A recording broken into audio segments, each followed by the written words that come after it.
Hello there. There are reports emerging that Boris Johnson plans to keep the keys to number 10 whatever happens, so as to see Brexit through on the 31st of October.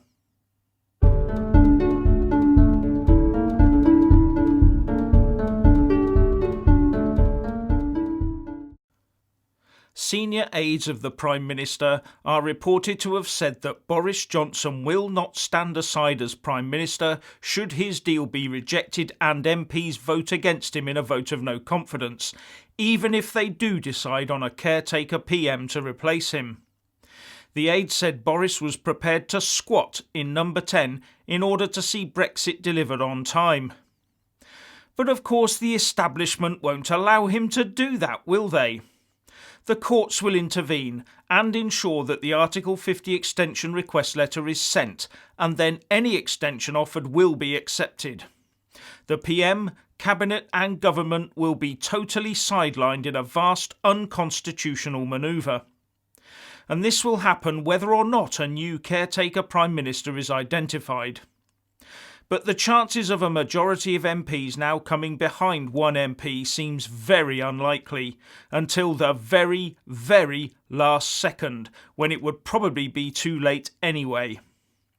The Remainers will probably attempt to take control of the parliamentary agenda in the next couple of days via their new Standing Order 24 procedure before Parliament is prorogued, in a way that they can keep control right up to Brexit Day and, they hope, beyond. But I think our sovereign parliament will be shown to be inadequate, the government will be unable to operate, and the courts will sidestep them both and get on and run their Remain agenda, be in no doubt about that. And you can imagine this Supreme Court ordering the kettling of number 10 and new nuclear codes being generated to replace those that Boris has and being given to an appointed caretaker Prime Minister, can't you? And if you want an indicator of how the Remainer mind is working at the moment, here's a tweet from MP Nick Bowles. If the opposition parties let Johnson force an election before Brexit has been resolved, the chances are he will win a majority and take us out with no deal.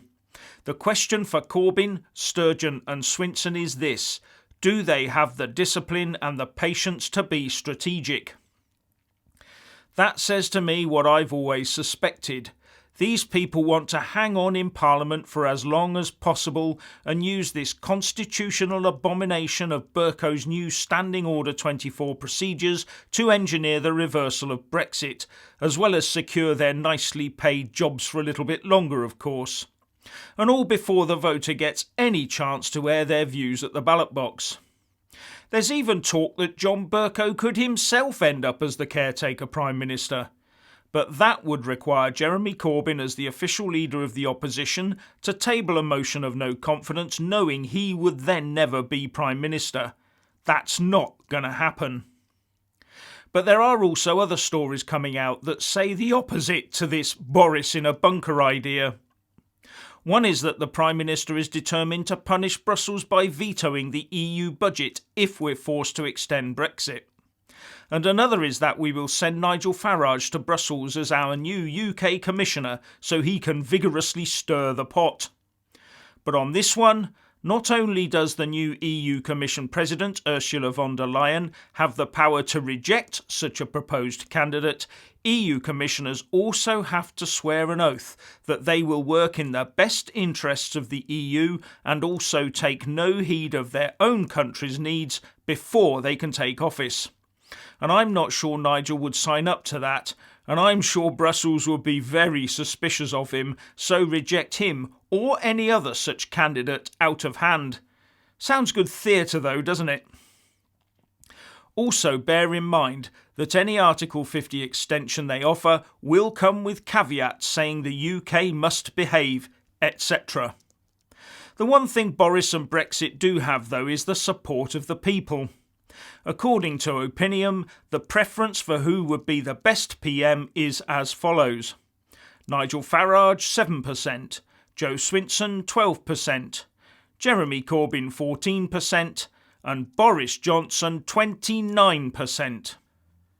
Couple that with the Tory party rankings in the polls, and you get why the opposition and Remainers are running scared of a full-on challenge, hence why they rely so much on the pro-EU courts and judges to do their dirty work. And that's where I think this one will play out, in a massive and high-stakes court battle coming to your telly very, very soon. Anyway, what do you think? Please share and comment, and thank you for watching. Please do like and share this video, and also subscribe to my channel. And when subscribing, please do remember to press on the little bell next to the subscribe button. That way you'll get an alert every single time I put up a new video. And thank you very much for watching.